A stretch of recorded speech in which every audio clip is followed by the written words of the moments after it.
Guys, welcome back to the channel. Welcome back to another video. If you're stopping by the channel for the first time, please consider subscribing to my channel. And while you're at it, smash that like button for me. I really would appreciate it. Also hit that post notification bell so that you're notified every time I upload a new video. Well guys, I'm in the airport getting ready to head back to Florida, and I just wanted to get on here to let you guys know no better opportunity than right now to do something fantastic in your life, man. But you got to be able to get yourself in position and position yourself for it. Tomorrow is going to be November 3rd, and I believe over these next couple of months there's an opportunity that's going to present itself. The question is, will you be ready for that opportunity? See, opportunity will be knocking. The question is, are you going to answer the door? Now, for me personally, when opportunity knocks, I certainly open the door. Why? Because I understand when there's an opportunity, there's a chance for me to change something in my life and change something drastically. So that's what you guys got to be thinking about. That's what I'm going to be thinking about over these next couple of months.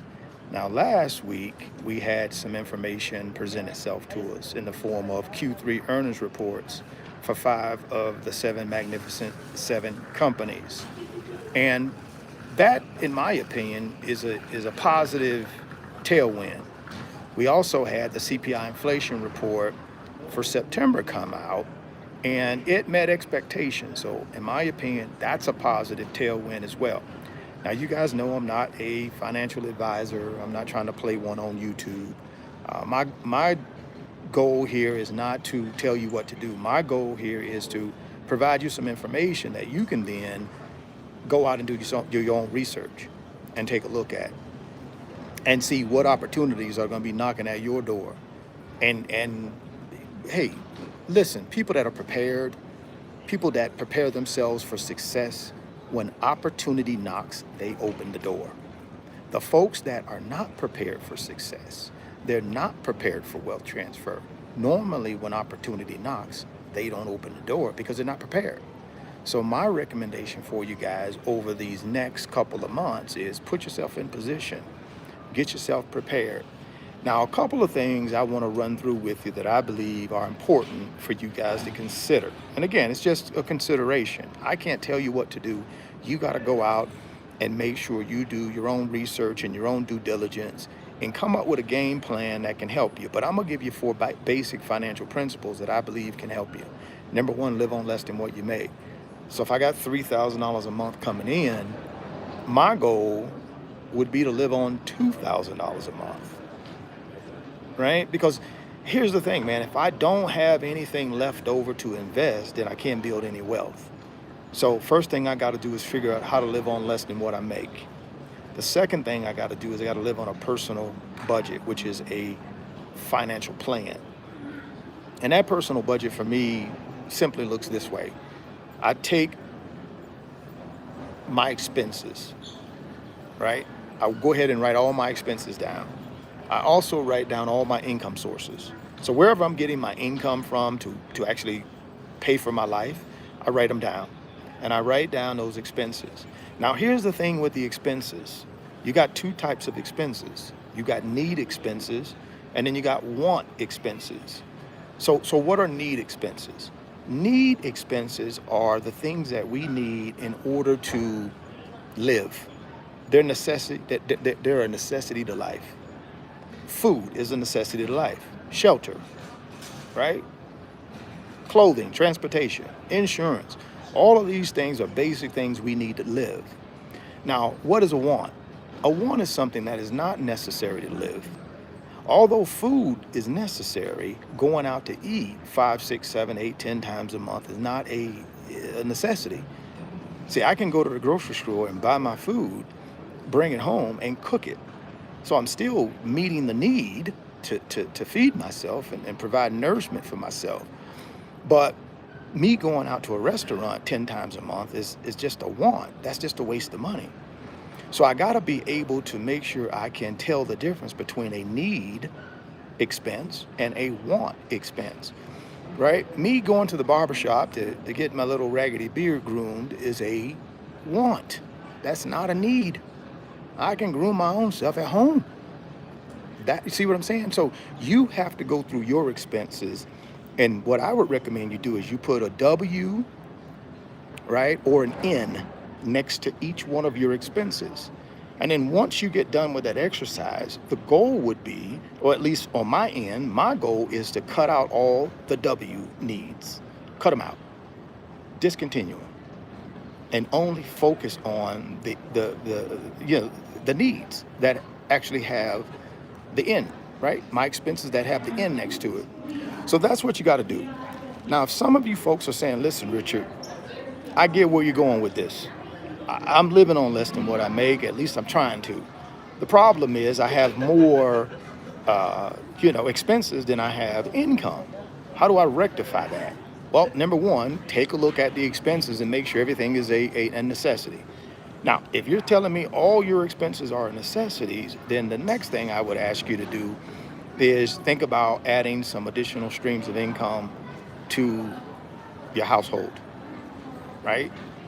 You got to add more income. If your current income is not sufficient to meet all of your basic needs, you need to add more income to your household. So let's move on to number 3, which is what? Staying out of consumer debt. That's one of the financial principles that I live by, guys. My goal is to stay out of consumer debt, right?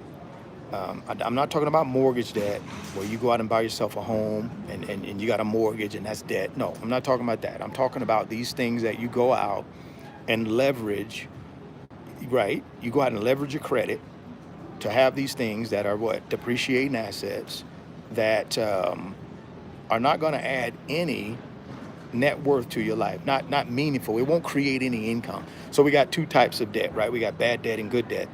Bad debt does nothing but take money out of your pocket. Good debt puts money in your pocket. So if I go out and buy a piece of real estate, and let's say I go buy a single family property, or let's say I buy a duplex, and I get that duplex, I go get a loan on it, but I put tenants in the duplex.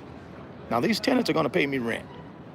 And that rental income should cover all my expenses on that property. Now, although that's debt, I still consider that good debt because why? It's put money in my pocket. If I do it right, I should have money in my pocket after I pay my expenses. So in my opinion, that's good debt, right? That's appreciating debt. If it's in a good location where people have a desire to live, it's going to appreciate in value. Plus, you're going to get instant cash flow from the rental income. Bad debt would be, I go out, I buy a $50,000 car, and all I do with that car is drive it to work and back home. Guess what? That's bad debt. One, it's a depreciating asset. Every day you drive that car, it depreciates a little bit. The next thing is not putting any income in your pocket. You got a loan payment on that car, so it's taking money out of your pocket every month, right? So you got good debt and bad debt. Good debt appreciates in value. If you're using the debt to buy a property or something that appreciates in value, that's good debt. Also, good debt is, it puts money in your pocket, right? The income you generate from that thing you bought, whether it be a real estate property, whether it's a business you started, whatever it is. If it generates income, you pay your expenses, and then it puts profit in your pocket, that's good debt. I don't have a problem with that type of debt. The problem I have is with bad debt. That does not put money in my pocket. It only takes money out of my pocket. Now let's move on. And one more thing about consumer debt. For every dollar you spend to service high interest rate credit card debt, that's one less dollar you're putting towards assets that increase in value over time and at some point generate passive income for you. So that's why it's critical. If you want to build wealth, man, you gotta be able to manage your debt. Nothing wrong with going out, in my opinion now, this is just my opinion, my personal opinion. This is what I've done for over 30 years. I will go out and I will leverage debt, but in a good way. When I was buying real estate, every 2 years I was adding a piece of real estate to my portfolio. What I would do is I would use what they call 5-to-1 leverage. I would go to my bank and I would show my bank that I'm a good, borrower. I'm a person that has income. I can prove it through my tax returns. I got good credit. They can pull my credit. They can see that I got good credit. They can also see that I've had experience at buying real estate and making it a profitable endeavor. So then I would go to the bank and say, hey, I got another property I want to buy. You give me 80%. I'm going to give you 20%. See, that's 5-to-1 leverage, right? The bank is giving me what? 80% of the loan amount, and I'm coming in the deal with what? 20%. I did that, guys, for 25 years buying real estate, 5-to-1 leverage. And what I would also do is, once I had several of these rental properties, they were cash flowing, they were in good neighborhoods that people had a desire to live, so they were appreciating in value. What I would do then is periodically I would refinance to debt, take on a little bit more equity out of the property, and then I would use that equity to go buy more real estate. So in my opinion, that's good debt. Why? Because it's doing two things for me. It's instant cash flow in my pocket from the rental income. And then two, over time, if it's in a good location, it's going to appreciate in value. Plus, you got the tax benefits. Now, you guys know I'm no CPA, so go talk to your licensed financial advisor. Don't take what I'm telling you as CPA, because I'm not. But in my experience, I was able to also offset some of the profit through what they call depreciation, right? You get to depreciate these properties over so many years. And basically, you're deferring taxes on a portion of the profit, right? So I would do that as well. So real estate is a good way to be able to take debt and turn it into good debt and build yourself some wealth. Stay away from high interest rate credit card debt, in my opinion. Stay away from these luxury cars. Listen, when you have enough wealth that your wealth pays for these cars, then in my opinion, it's fair game. But if your wealth is not paying for it, when I say your wealth, I'm talking about your assets, not your active income, right? If you're going to work every day and giving somebody 8 hours, you're trading time for money. If you're trading time for money, that's active income. Because if you don't show up to work, guess what they're going to do? They're not going to pay you. See, that's active income. Where you want to get to is you don't have to go to work and your assets generate income. That's called passive income because you don't have to do anything. Your assets do it.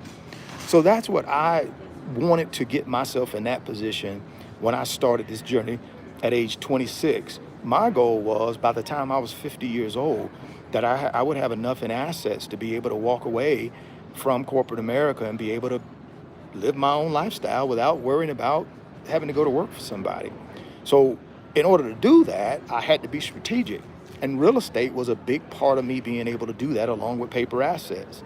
And you guys know over the last 5.5 years, I've had this business. And that's been very helpful as well to help me just continue level up the assets. Again, guys, building wealth is hard. If it was easy, guess what? Instead of only 1% of the population controlling 99% of the wealth, it'd be the other way around, right? There's a reason why 1% of the population controls 99% of the wealth, because it's hard to build wealth. It requires discipline, consistency, patience. And let's face it, a lot of us don't have that, but we can learn how to have it, right? And then the last thing of these 4 financial principles we want to discuss is going to be save and invest. Now, the save piece is going to be 3 to 6 months emergency fund. Just in case you hit a financial bump in the road, you lose your job, you know what I'm saying? You get sick, you can't work. How are you going to take care of yourself and your family if you don't have a reserve fund, an emergency fund, a rainy day fund? So the thing that I recommend you consider, again, I'm only recommending things that I want you to consider, guys. Ultimately, it's your financial situation. You got to do what's best for you. I'm not here to tell you what to do. What I am here is to share with you what I've done over the last 30 years that put me in a position where I control 100% of my time and I control my own financial destiny. If you want those two things, you're going to have to pay the financial price to get it. You're going to have to delay gratification and practice and put in place these 4 financial principles. So the save piece is that emergency fund. So for me, I want to go look at what are my expenses? Let's say my expenses are $5,000 a month. Then for me, the minimum I want to have in my emergency fund is 15 grand. That represents 3 months of me being able to take care of myself if I hit a financial bump in the road. You can take that all the way up to 6 months. So 3 to 6 months. Minimum 15 for me, right? Maximum 30. Now, I do a little bit more than that because it helps me sleep better at night. But in my opinion, start there and then work your way from there. Now, the invest piece, since you guys know I'm not a financial advisor, this is not financial advice. If you're uncomfortable making your own financial decisions, go get yourself a licensed financial advisor to help you. But we're not going to be talking about what type of investments. But what I do want to share with you is a concept that I've used over the last 30 years to put me in a position to do some fantastic things in my life. And that's dollar cost averaging. So here's my scenario. Every month, on the 15th of every month, there's a certain amount of money that I take and I put into a certain type of investments. And I do that every month, rain or shine.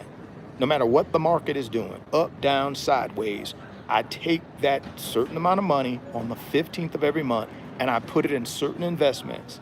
Now, what history tells me is if I do that over a long period of time and I choose the right investments that have a historical track record of performance, then I give myself an opportunity to build wealth through what they call compounding in the stock market.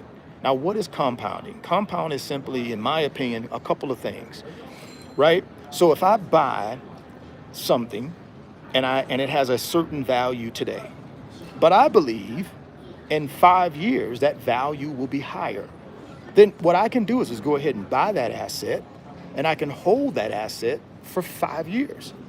Now, if history tells me over the prior 5 years it's went up in value, there's a good chance it may do that in the future. There's no guarantee, but it may based on what history says. So that's what I do in a nutshell. I take that money on the 15th of every month and I go ahead and put it into what I call Wealth Transfer Blueprint 1.0, Wealth Transfer Blueprint 2.0, and I do that every single month. And I'm going to do that for the next 9 years. Now, when I look at these investments that I'm putting this money in, I go research them, and I look at their historical track record over the last 10 years. What has this investment done over the prior 10 years? That doesn't mean it'll do the same thing in the next 10 years. But I'm a firm believer that history can repeat itself under the right circumstances. History can repeat itself under the right circumstances. So for me, when I'm investing in what? Compounding effect of the stock market. Basically, the appreciation of the investment. That's one part of compounding.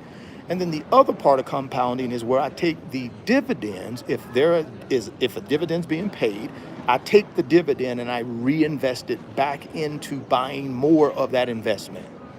So those are the two ways that I compound the money that I put in my investments. I compound it through appreciation of the investment itself, and then I compound it through reinvestment of the dividends. Now, again, guys, you go out and do your own independent research and your own homework to make sure whatever you're thinking about doing makes sense for you and your family. What I do may not make sense for you. So please go out and do your own individual research and homework. Again, if you're not comfortable making your own financial decisions, my recommendation is go out and find you a licensed financial advisor that can help you make some decisions. Because it's very important that you understand what you're doing. And if you don't believe you understand that, go find somebody that can help you get a better understanding of it. But those are the 4 financial principles, man, that I live by, and I've lived by since I was 26 years old. Living on less than what I make. I live on a plan, right? I stay out of consumer debt or bad debt, and I save and invest. Now, I know some of you guys that have been rocking with me for a while are going to say, well, Richard, we've seen plenty of your videos, man, where you've said you financed cars and all this other stuff. That's consumer debt. What are you talking about there? Let me walk you through my philosophy. Now, this ain't for everybody, guys. This is just me. This is what I do. So when I'm thinking about putting money into something like, let's say, a car, the thing I want to figure out is okay, if let's say it's a $5,000 car. Now that's a low amount, but I'm just doing this for simple terms, so we can make it simple. let's say I got 5 grand and I want to go do something with that 5 grand, right? Let's say I want to take the 5 grand and just pay for something that I want.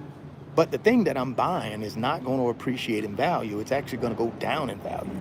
I got two choices. I can take my 5 grand and just pay cash for it, or I can say, well, listen, I'm going to take the 5 grand and I'm going to put it in something that will turn it into something bigger than the 5 grand down the road. And then what I'll do is I'll go to the bank and borrow money to buy whatever I want at a lower interest rate than what I believe I can get on the 5 grand if I invest it, right? They call that opportunity cost, guys. Now, everybody don't do that, and everybody can't do it.